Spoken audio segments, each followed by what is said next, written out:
never had a body like that. Hey guys, how are you? Good.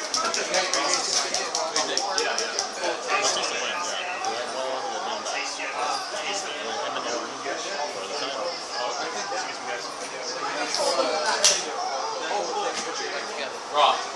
No, not at all. So this is surprising. There'll be a lot of surprises. It's supposed to be like 5 next year.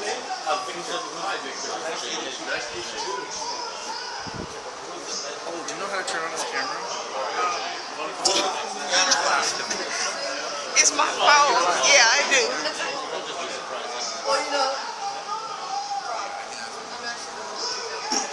I'll switch it. Get this to get smaller. I don't know how to work that kind of thing. We got some live coverage here.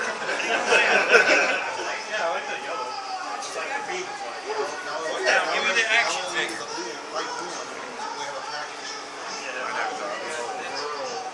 Okay, cool. Front camera, wrong one. Alright. Just hold on to that. Watch my iPad. Okay, you ready, Jeremiah?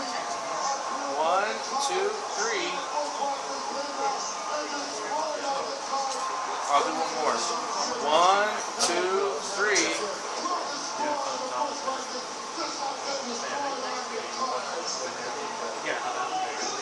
Okay, check it. Make sure you like it.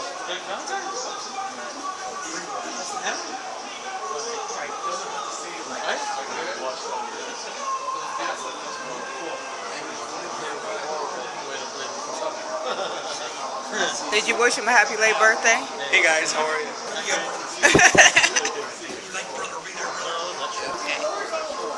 Who's next? Come on up. Get over here, Daddy. You guys, the line starts right there. God. He win what? But can't hold this where I'm at. Wait, don't. Sorry.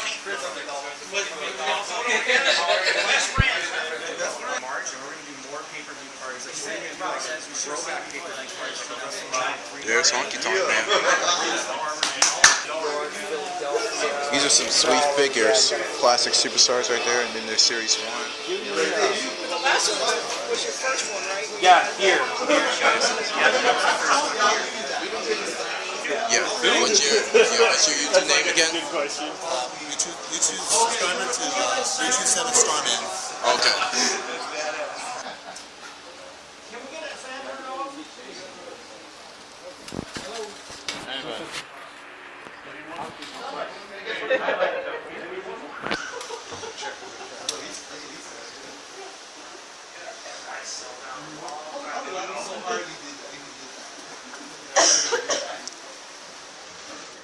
Okay, very good.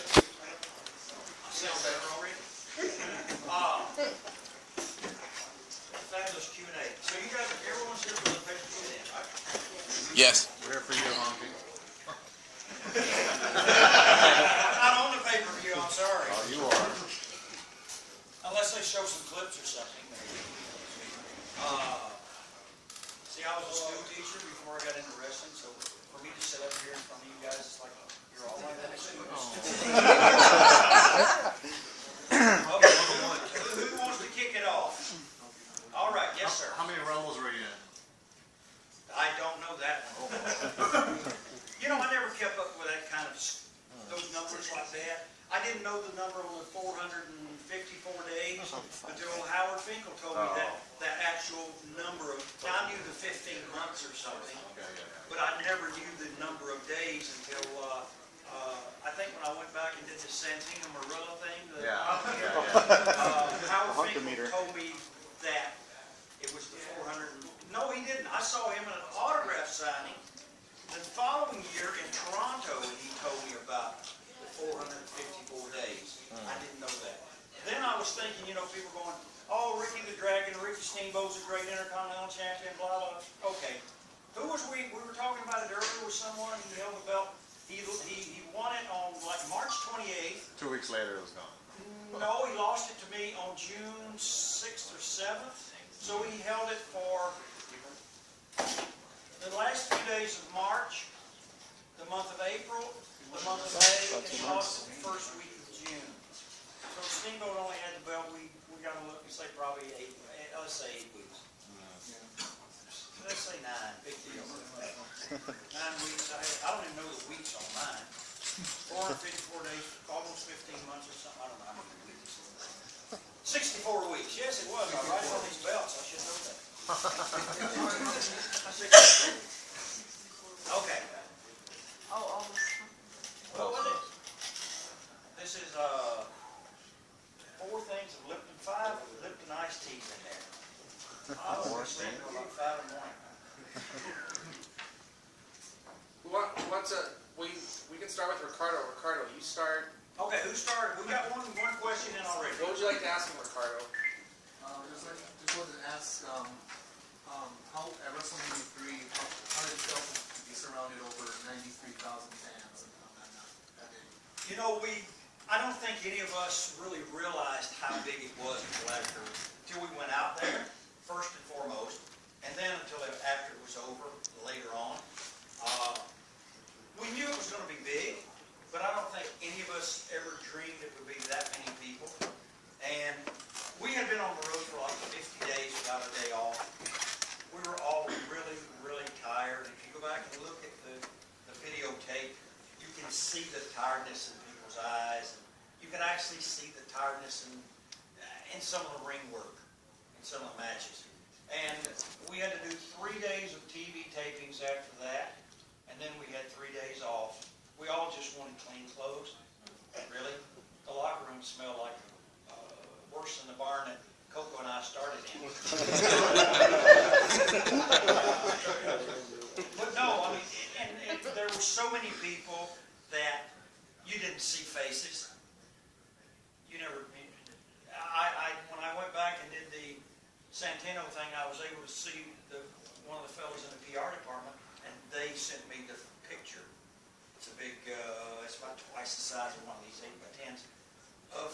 It was not an aerial shot, but it was taken from way up in the top corner of the building, shooting down from the top where people were sitting at the top row. You couldn't tell who was in the ring. And this was before they had big screens in the buildings. Yeah. I mean, you know, it was a sea of people, and we didn't realize it until, you know. And when I got my check, it really wasn't a big deal.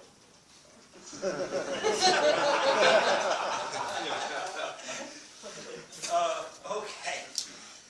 Anyway, who's next? Richard. How do you feel about the way that WWE's treating the Peloton right now? How they do what? How do you feel about how they're treating it, the Peloton right now? Oh, the WWE and Merging the titles. Is that what you mean? How do you feel about how they're treating it right now? Like, Today's product. oh, the Intercontinental title. Oh, Well, if they hopefully if they have the thing where they put the title together and make it one, they will invite me to come there maybe and be part of the ceremony. Whichever one survives. What are they going to try to make it? They're going to combine it to make it what?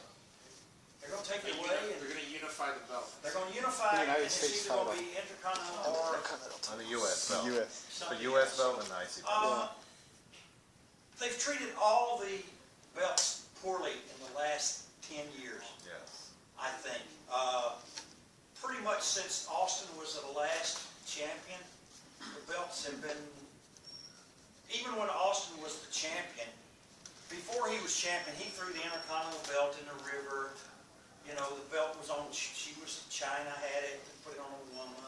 Nothing against you women, but, you know, she could hit us between the legs, but we couldn't do that to her. I don't understand the quality part of that. You know, she could go out and kick guys, you know, in Niagara's, and we couldn't go kick women. Or, you know, grab them by the, run them around the ring like. But no, the titles, they have been greatly diminished. And I don't even know who the Intercontinental Champion is. I don't know who the tag team champions are. Biggie Langston. See, because if a guy that's in the business and around the business doesn't know who the champions are, then most of the fans don't either. Really. I mean, you guys are real fans, but there is the casual fan who shows up and watches it every now and again, and they would know. If I walk down the street or I come to one of these events, all of you know that I was the Intercontinental Champion. You know that because the belt meant something back then, and it means something to you now. They don't mean anything. Why did they tell you I that? don't know how they'll get them back. The best thing to do is have a champion and keep the belt on them for a while. You know, Santino had the belt, and I thought, well, this is a great piece of work, what he's doing. My idea that I pitched to them was let him keep it till WrestleMania, and let's do the thing where if he can beat me, he's the greatest Intercontinental Champion of all time. I'll retire. I'll do the old Lawler, I'll kiss your boots matches that he had, or something. I do the thing with him. He goes to England 4 days later, after that pay-per-view. He loses to William Regal in 10 seconds.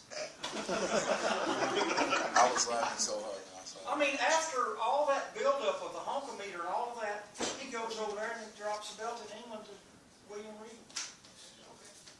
There goes my chance. Okay, next. Go ahead, Eric. Yeah, so being that you've been a champion for over 15 months, like you said, who would you say was your greatest opponents in that time frame? Randy, Macho Man. Yeah. I call it, and a lot of us call it this in a lot of things you do, where the gears are, it's clicking. Where you've got the machine is in the proper gear. Jimmy Hart and I were that way. We functioned as a unit. The gears worked. Randy and I, from day one, had good matches, and had good matches all the way through. And we did it on a nightly basis, 9 times a week. And not once did we ever have an argument or have a disagreement or anything about what was going on in that building in our match or anything.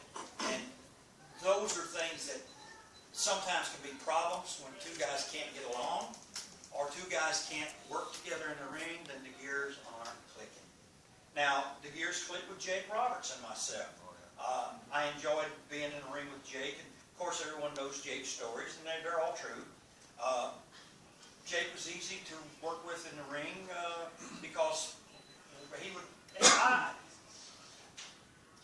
He's been all these things about Jake being so great, so wonderful. He's got a mind.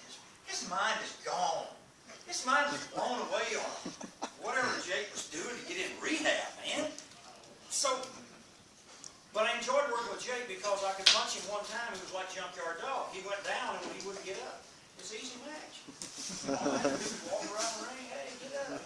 But Jake and I, the gears clicked with Jake because we came from similar backgrounds, Southern style wrestling, and so did Randy. Not so much. Randy was more. Randy had a Mexican style because he had been trained a lot by a Mexican fellow that was booked in Nashville and then booked in Puerto Rico. And Dutch Mantel and Randy were very much similar in the ring, but I learned how to work with Randy and do the things that he liked to do.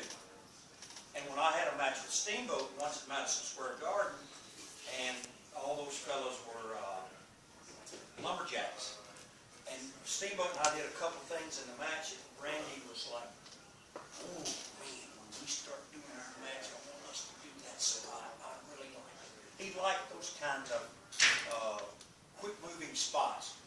It was some kind of a do-si-do thing. Steamboat gets thrown, he goes to throw me from one corner, and I reverse it, throw him in the corner, or he reverses. I mean, it was like, come on, man, I'm getting dizzy. Randy, he liked that kind of stuff. And if you watch some of Randy's matches, you'll see he would be down and you'd be beating on him. All of a sudden, man, he would just jump up and head up to the top rope and come off. Are you sure? Yep. Okay. I mean, it didn't, but we worked together very well. I enjoyed those matches. I enjoyed Superfly Jimmy Snuka. I had some really, really good matches with him when we were just on mid-card. And my job then, after I lost to Warrior, was to go around and make sure I made Jimmy Snuka look good and make him strong because he was going in the program for Mr. Perfect. So that we were programmed into other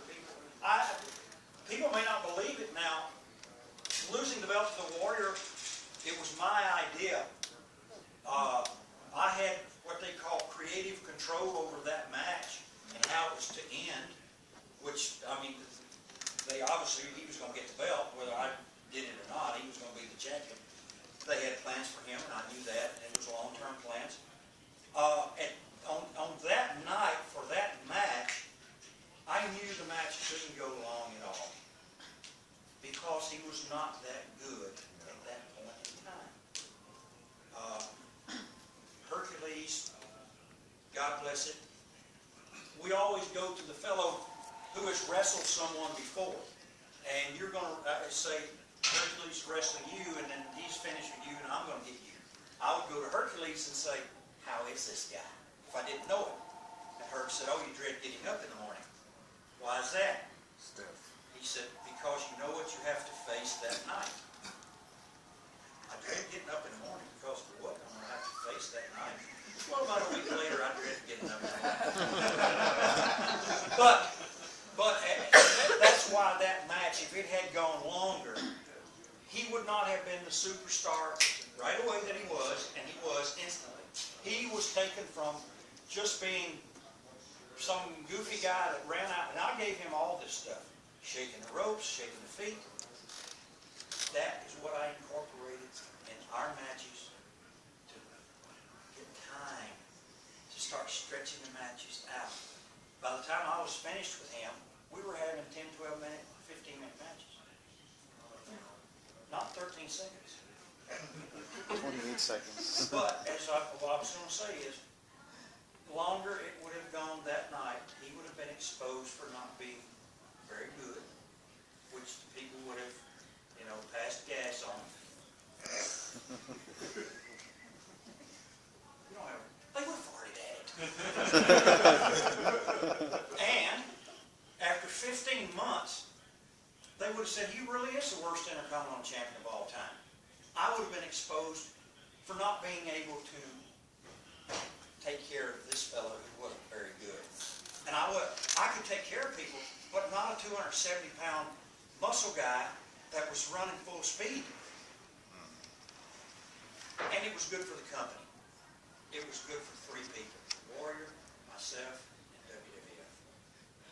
And it worked that way. If you go back and look at it, it was the loudest explosion I think I've ever heard in a building at any time. I thought when Hulk Hogan came out, and the way people would go crazy, that night when Warrior came out, for the next 13 seconds, it was so loud. And when he got to 1, 2, 3, holy, I think you could hear it all over New York City. But that's why. But toward the end, we had really good matches. If you watch back some of those Saturday night main events, toward the end, when I was taken away from him then, where he would pick me up and walk me all the way back through the crowd, those were things that I put in with him. He hit me so hard in the side of the head the first few matches we had. One night in Denver, I had told him, I said, please don't hit me in the side of the head. My head was swollen. And he was hitting me here, right here. And his fist was all purple. Boom, boom, boom, boom, boom,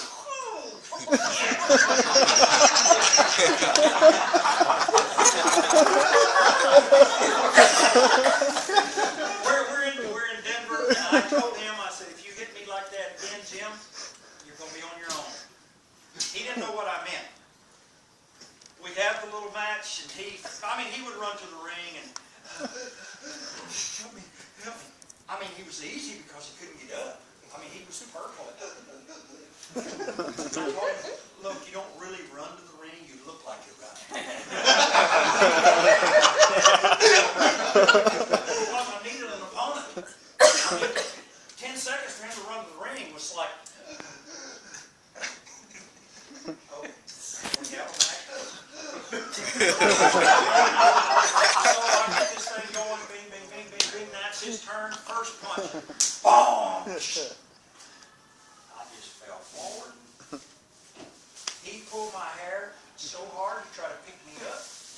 I grabbed the canvas, and I would not get up. So now he's in front of 20,000 people, and you got no opponent. You won't get up.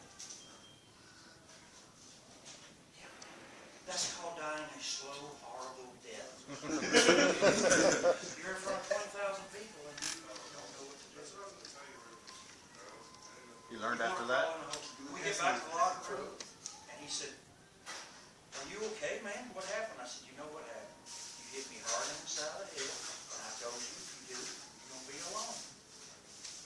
And after that night, he never hit me hard in the side of my head, and we had great matches. And I started to put together a lot of stuff. And if you go back and watch those Saturday night main event we had once, I think we were in Tampa, Florida, and he walked and toted me all the way back, threw me in the ring. I put all that together for him and laid it all out so we could have that 8 or 10 minute, very entertaining match. I'll give you one more quick story before we go to the next guy. When he would pick me up, he would squeeze me so hard. I mean, like a barbell. And he also would squeeze my Niagaras. Okay, I mean, I'm serious now. It's hurting me so bad in both places, but he's got my air cut off and I can't scream. I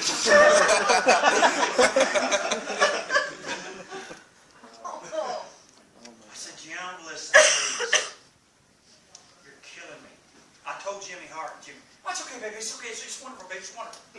Victor, you'll like this because you've had Jimmy out here. Jimmy, it's okay, baby. It's okay. It's going to be okay. Don't worry.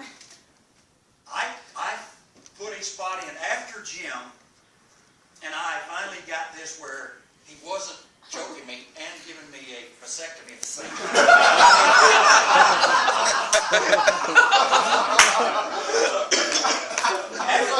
After we had that worked out,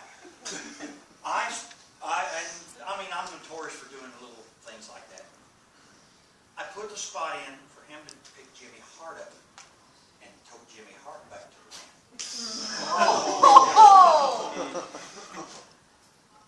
You know, what was it Kid Rock had that? Someone's going to feel this?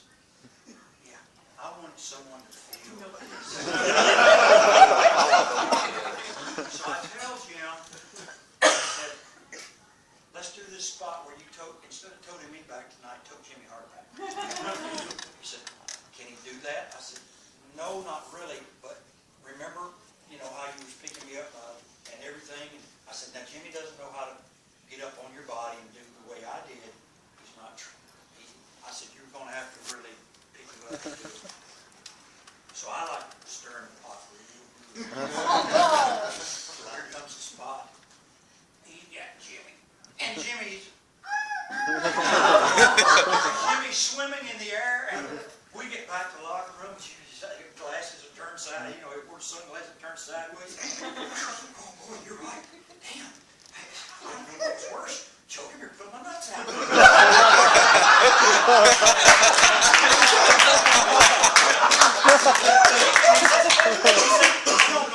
don't know how you do that every night with him.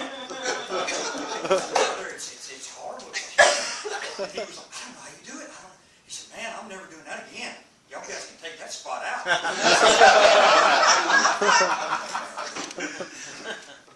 Somebody will have to tell Jimmy, because I don't think he really knows that I set it all up for him. Yeah. There you go. Okay. Got it, Vic? Go ahead, Chris. Go ahead, Chris. How was it with the rhythm and blues? How'd that come along? Rhythm and Blues came along because I had gone through then. My last guy that I had on singles was Snuka, and they were going to move me over. No, then I got it wrong. Greg was finished with whatever he was doing. Remember, he was wearing the leg brace thing and doing that stuff with Jimmy, and they needed to do something. The tag teams at the time, they had I don't think the Rougeos might have been there, might not at the time. They had Heart Foundation. They had Powers of Pain.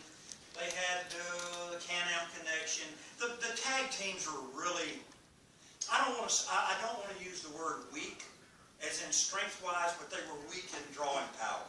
The tag teams were just not the teams that could sell tickets. It just was not working anymore. So they needed a tag team, and they came up, and we didn't have a name. They put Greg with me, and they said, Greg, and Greg died, I think he died, or maybe not, he died later. Pat Patterson came to us and said, we need, you guys are going out in about 10 minutes. Like, why do you wait till 10 minutes before? We've been here since 10 in the morning. It's 8 o'clock at night. It's not just going on right now in SummerSlam, or what is it, Royal Rumble. They're sitting there going, okay, when am I going out? I don't know yet. We don't know. So Pat comes and says, we need a name for you. Think about a name. So we're sitting there thinking. We don't have one. Pat comes back and says, did you guys come up with something? I got to go tell Monsoon because they have to be able to announce it. We don't have anything. So across the way sat Ravish and Rick Rude, and he said, how about rhythm and blues? This guy's, Honky's got the rhythm, and Greg's always sleeping. He's always... I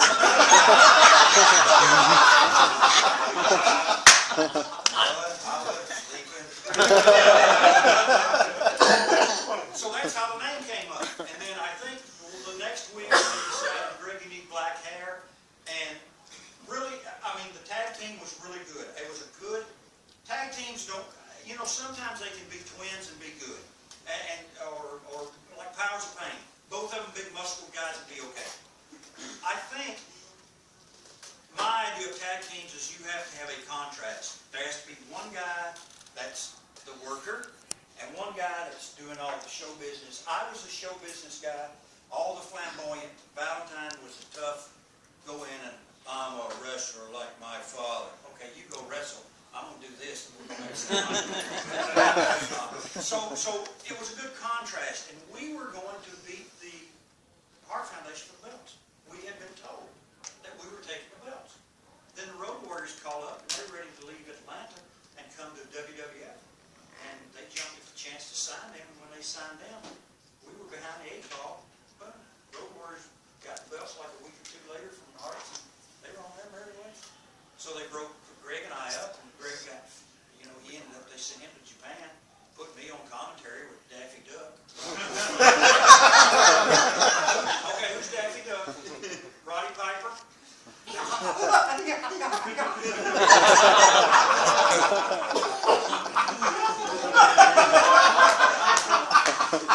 couldn't get a word in edgewise. You got Vince talking. Vince is very good.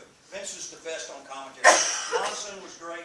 Jesse was good. Vince is great in that chair. He's fantastic. But he knows his product. It's his talent. He knows what he's doing. He knows everything. And of course, he don't make mistakes because he's the boss. And so what if he made a mistake? It's his company. But he's got Daffy Duck sitting there. He's got me. I can't get a word in edgewise because, Piper. I hated the commentary part of it. I could do it now. I could do it. I'd be very good at it. But at that point in time, I was disgusted about everything, and I decided to split, and I took off. And by doing that, that was the second time I'd walked out on Vince without telling him I'm quitting. And the first time, he kind of forgave me. The second time, he never forgave me. He'll never forgive me. And he brought me back as if things had I'd never done anything wrong, but he'd never trust me again. I know that. And trust is something, folks, once you lose trust or someone doesn't trust you anymore, it's extremely hard to ever regain trust.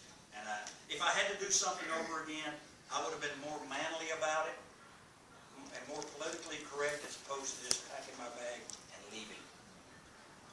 It's a cowardly way to do it by just packing up and leaving. I did have a lawyer when I left, not doing commentary. He sent the notice to the lawyer at WWF, who he didn't know, and I didn't know, had gone on 2 weeks vacation. So Vince never knew. He thought I walked out on him again. But I didn't. I did send in a notice that I would not be at Madison Square Garden to do commentary. I'm finished with the company. But the lawyer was going on vacation, and Vince never knew. So Vince calls me up and said, where are you? I said, I'm home in Memphis. Well, what are you doing in Memphis? You're supposed to be in the garden. I said, I sent you a notice, you didn't get it? And he went, like, I didn't hear from him again for 9 years. 9 years before they ever called back. So I let a lawyer do something I should have done myself. Yeah. I don't know if Vince ever saw the notice that I got to come. I don't know. That lawyer left a few months later and went over to ESPN to do something. Yeah. So I don't know if Vince ever even saw it. Okay, that's that story. I'm not crying about it. Sometimes we do things we regret, and that's one of mine. Yes. No questions. Next one. Do you remember headlining the Coliseum, Los Angeles? The sports arena? Yeah, How many times did you headline that? Gosh, I don't know. I don't know if we went over there that often. We had moved to the other building. I know we did the Forum, I think, once or twice over here, a few times, but we moved down to the other building. Was that? The sports arena. Sports, LED. Yeah, sports arena. Sports arena. WrestleMania I thought there was an older building. That's San Francisco. Coliseum? I never worked the Coliseum. We was always a sport. Yeah, I don't know how many times I was there. Oh, really? I mean, we did 300 shows a year. I don't know. They had a court lawsuit up in San Francisco over the Grateful Dead, and they brought in some of the Grateful Dead guys, and they asked them some questions, and up in a jury box, those guys went, man, it was all a haze. I don't remember. I know it only seems like yesterday, and Hogan said to himself the other day, 30 years of Hulkamania, happened last week, Thursday or Friday, was the anniversary of Hulkamania. And he said it seems like yesterday, but it's been 30 years. Yes, sir. Question. Yeah. No? Okay, next. Guys, I got a question. I have a question. Yeah. What was your memorable moment, like throughout your career? Like the one moment you. Gosh, I've got some I don't want to remember. I mean, was that before, after, or during the matches? On the highways or where? But no, the biggest thing that probably changed my whole career was, of course, getting the Intercontinental belt from Steamboat. It put me from being in a lower mid-card type guy as opposed, then it moved me up to main events. And then I got recognition for a character I had developed about 7 or 8 years before that. You guys had never seen it. People in Canada had seen this character for 2 or 3 years before I was ever in WWE. And the first time I went to Canada to do Canadian TV, I was booed out of the building, and they were trying to make me a good guy. And the rest of the boys in the back said, how come they hate you so much, man? You're supposed to be a good. I said, well, they've seen me on TV up here for 2 years. They had seen the Honky Tonk Man and seen how dastardly and how mean and hateful he was, and how, he'd cheat to win a match. And so I designed and developed this Honky Tonk Man character specifically to be a bad guy, and I did not know how to make it work as a good guy. I can now, but I couldn't make it work that way then. It was just another case of the fans passing gas at me. Once they started hating me, that's Jesse Ventura's idea to do the thing. Jesse's idea was to do the call-in and help people, and then they'll hate you. That's how it got switched. Anybody else? Quickly. Yes, sir. Do you see yourself going to WrestleMania 30? I don't know. If they call me, they call me. If they don't, they don't. I'm going to New Orleans to do an autograph signing that Saturday afternoon, and I'm booked on a flight at 6 o'clock from New Orleans back to Phoenix. So if they call me, I'll stay over. If they don't, I'll be back in Phoenix by the time it's over. Yes, sir. Have you kept any relationships with the wrestlers that you used to wrestle with? I see I talk to Bushwhacker all the time. In fact, he texted me before I got here. We talk. I talk to Jimmy Hart about once a month. I see Valentine periodically when we do autograph signings. I see Beefcake. We don't talk. Listen, in the entertainment and especially in the wrestling business, you can count. I've always said this: you can count your friends on one finger.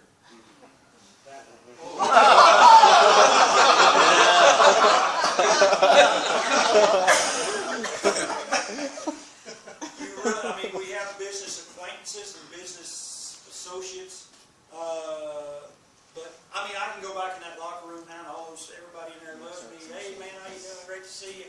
Well, you guys were just in Phoenix last week. Nobody called me and said, come on down. At the TV tapings, they have a big spread of food. Come on down.